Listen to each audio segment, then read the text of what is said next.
Halo, kembali lagi bersama Bril di sini. Kali ini kita akan membahas topik tentang kriptografi substitusi. Nah, sebelum kita membahas apa sih kriptografi substitusi ini, tapi kita harus tahu apa sih makna dari kriptografi ini. Nah, kriptografi itu secara etimologi itu dari bahasa Yunani, dari kata kriptos dan grafian. Kriptos memiliki arti menyembunyikan atau tersembunyi dan grafian menulis, sehingga kriptografi itu bisa disimpulkan bahwa sebuah ilmu atau seni untuk mengirimkan pesan tersembunyi, menyembunyikan pesan maksud saya, bukan mengirimkan pesan. Nah, sehingga si pengirim dan penerima ini bisa bertukar informasi cara tidak diketahui oleh orang lain. Hanya pengirim dan penerima saja yang mengetahui isi pesan tersebut. Nah, kapan sih kriptografi ini digunakan? Kriptografi digunakan pada era Mesir kuno, yaitu 3000 sebelum Masehi. Yaitu para petinggi Mesir kuno itu menggunakan hieroglyphics, yaitu suatu bahasa gambar yang memiliki makna. Nah, yang bisa mengartikan ini hanyalah petinggi-petinggi Mesir kuno tertentu saja, atau enggak si warga Mesir kuno ini. Jadi kayak sebuah bahasa gitu loh, tidak diketahui karena Mesir kuno kan sangat maju pada era itu, bisa membangun piramida yang begitu besar dan mengandung sphinx. Nah, karena itu Mesir kuno membuat informasi-informasi kayak pembangunan itu seperti apa sih, itu menggunakan hieroglif supaya tidak diketahui oleh orang lain, itu cuma hanya warga Mesir kuno saja yang mengetahui.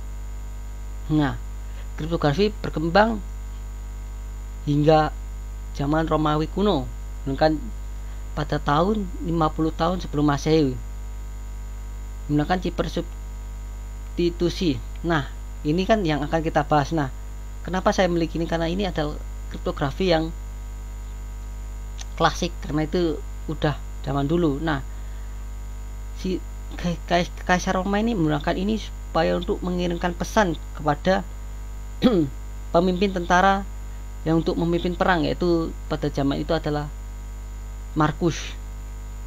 Nah, si kaisar ini memberikan perintah kepada Markus supaya si musuh ini nggak tahu bahwa si Markus ini disuruh ngapain, bergerak ke sini ke situ, harus serang kota A, kota B, supaya tidak diketahui oleh musuh, supaya kayak serangannya tiba-tiba.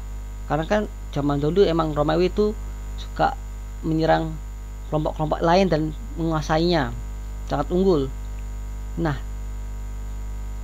teknik ini digunakan juga pada tahun 1926 sampai 1935 di Jerman. Nah, Jerman ini menggunakan teknik yang sama tapi menggunakan algoritma yang berbeda, menggunakan ciphertext substitution polyalphabetic, yaitu pengembangan dari substitusi, atau bisa disebut algoritma enigma. Nah, pada zaman itu sangat overpower sekali, karena kriptografi itu menentukan menang atau kalah suatu Jerman ini untuk menyerang musuh. Nah, si musuh ini kan biasanya kan mengirimkan pesannya lewat radio pendek, yaitu dengan telegram. Biasanya kan titit gitu kan. Nah, itu pesan itu dienskripsi supaya si musuh ini tidak mengetahui pesan yang aslinya itu seperti apa. Nah, makanya pada era itu Jerman itu selalu menang perang. Terus kriptografi ini berkembang juga pada tahun 1977 setelah era perang dunia. Setelah perang itu kriptografi berkembang di Amerika Serikat, yaitu dengan algoritma data encryption standard atau bisa disebut DES. Nah, di sini ini sangat booming karena itu Amerika Serikat itu mengembangkan dari algoritma yang sebelumnya ada banyak, tapi tidak saya masukkan di dalam sini, hanya yang sangat booming saja. Nah, kan namanya juga secara singkat. Nah, ini booming karena pada waktu itu digunakan untuk mengoperasikan sistem informasi di federal Amerika Serikat. Itu ada CIS dan FBI yang informasi itu tidak layak untuk umum, hanya orang-orang tertentu saja. Nah, kalau kita lihat ya, skema kriptografi ini memiliki dasar, yaitu seperti ini skemanya. Plain text itu pesan aslinya, terus dienkripsi, diubah menjadi ciphertext itu loh, supaya tidak bisa dibaca oleh orang lain. Nah, yang mengenkripsi ini namanya cryptographer. Nah, setelah enkripsi menghasilkan ciphertext. Nah, ciphertext ini kan pesan yang dikirimkan. Nah, biasanya pengirimnya kan bisa diambil alih atau enggak dibaca oleh musuh atau orang lain kan, kita kan tidak tahu. Makanya harus dienkripsi supaya tidak tahu apa isi pesan yang sesungguhnya. Nah, si penerima pesan ini juga tidak bisa membacanya secara langsung, secara mentah-mentah, tapi harus dideskripsikan dulu. Nah, orang yang mendeskripsikan ciphertext ini namanya cryptanalysis, sehingga menjadikan plain text lagi, yaitu pesan aslinya. Nah, pada kali ini kan kita akan membahas yaitu kriptografi substitusi. Nah, substitusi ini itu apa?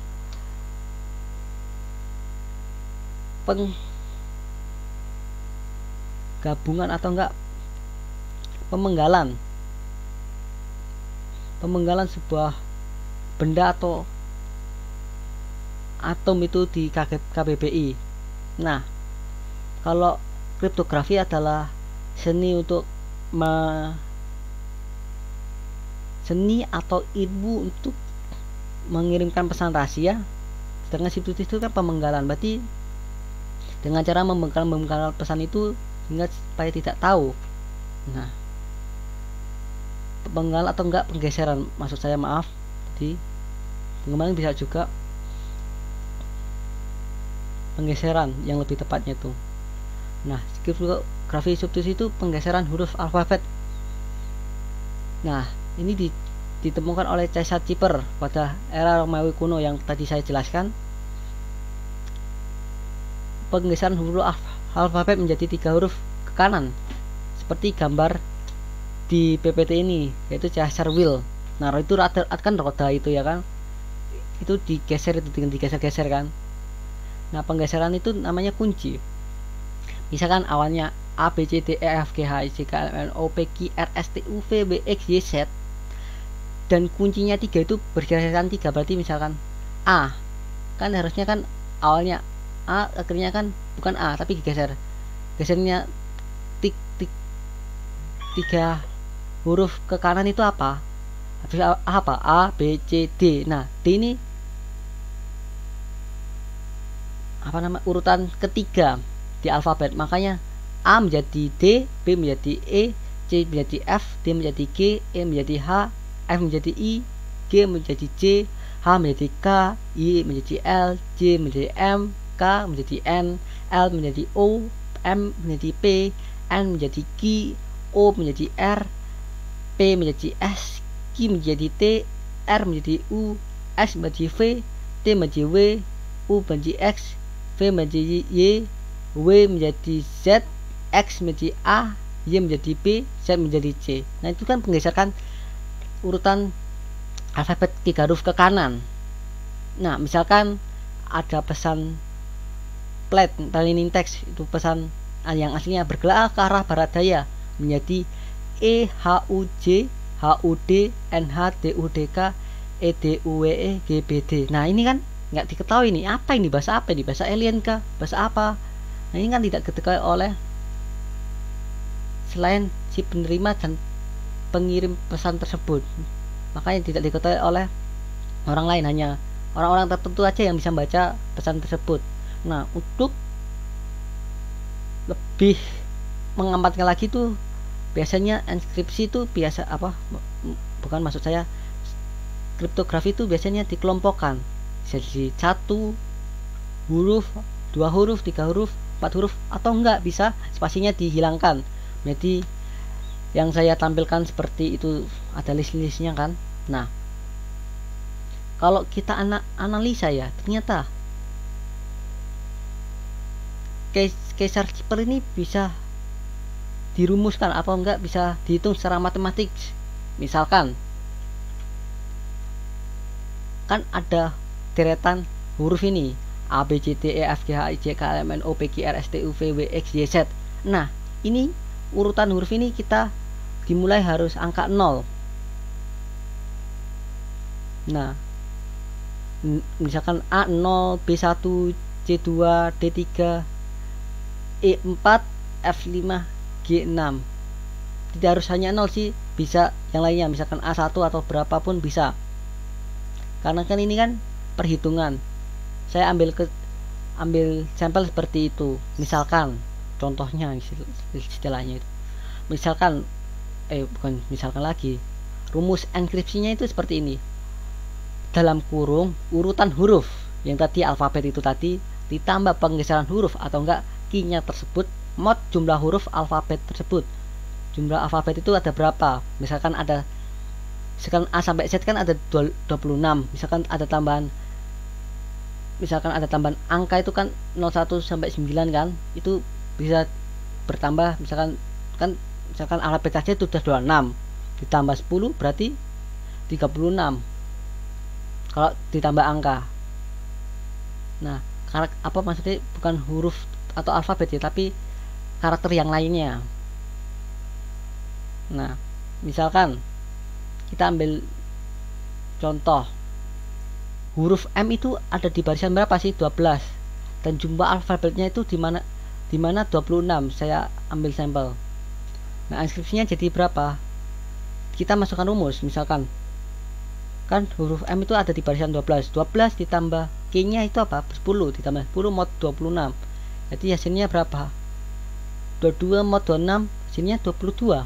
Nah, urutan huruf ke-22 apa? W. Nah, mari kita buktikan dengan rumus deskripsi yang seperti yang ada di PPT. Urutan huruf dikurang penggeseran huruf mod jumlah huruf alfabet atau enggak karakternya. Misalkan pembuktiannya, huruf tadi kan huruf W kan ada di 22. Nah, jumlah alfabetnya berapa? Jumlah karakternya berapa? Semuanya 26. Jadi rumus deskripsinya adalah 22 kurang 10 mod 26. Hasilnya adalah 12 mod 26. Hasilnya 12 mod 26 berapa? 12. Huruf yang ke-12 apa? Oh, ternyata M. Nah, benar kan? Pembuktiannya berarti berhasil. Berarti kriptografi subtilis ini bisa digunakan. Ya, bisa digunakan itu emang terbukti bisa. Nah, tetapi dalam satu hal ini kriptografi itu memiliki kelemahan. Karena ini kan termasuk kriptografi klasik ya, sangat mudah untuk dipahami. Nah, ini punya kelemahan yaitu bisa di brute force. Misalkan saya kasih contoh, kelemahannya itu terdapat ciphertext UVWNH. Nah, kita brute force dengan K kan A B C D E F G H I J K L M N sampai Z itu kan ada 26 itu kan. Jadi tinggal kita Q-nya harus sampai 26, jumlah Q-nya itu harus 26. Nah, kita brute force itu satu persatu. Nah, akhirnya kan dapat yaitu plain text yang memiliki potensian itu adalah di Q13 hijau. Ada sekian banyak misalkan. Kan itu kan di brute force pertanyaan 0 K0 UVWS NH itu kan ciphertextnya yang asli, misal 25 VW X0I 24 WX YPJ 23 XY ZKK 22 YZARL 21 ZABSM kan bukan kan kita kan di Indonesia kan bukan bahasa Indonesia. Misalkan 20 ABCTN 19 BCDUO 18 CDFVP dan seterusnya. Saya capek ngomongnya kan, itu kan banyak, ini sebuah sampel brute force gitu loh. Nah, kalau kita analisis itu yang memiliki karakteristik bahasa Indonesia itu di Q13 yaitu hijau. Ya emang benar. Nah, oleh karena itu kriptografi itu harus disempurnakan. Makin zaman maju makin harus disempurnakan, karena kan biasanya kan harus kan ada bug-bugnya. Kan suatu program atau enggak suatu algoritma dikeluarkan tuh ada bug-bugnya sendiri, yaitu ya seperti ini. Nah, bugnya ditutupi dengan teknologi yang mendadak itu seperti apa, harus teknologi sama hardware itu harus sama-sama berkaitan supaya menjadi kriptografi ini sangat overpower. Misalkan ada kriptografi RSA, ada apa lagi ya, saya ketahui cuma RSA, belum yang ada yang baru lagi. Nah, sekian dari presentasi saya, terima kasih.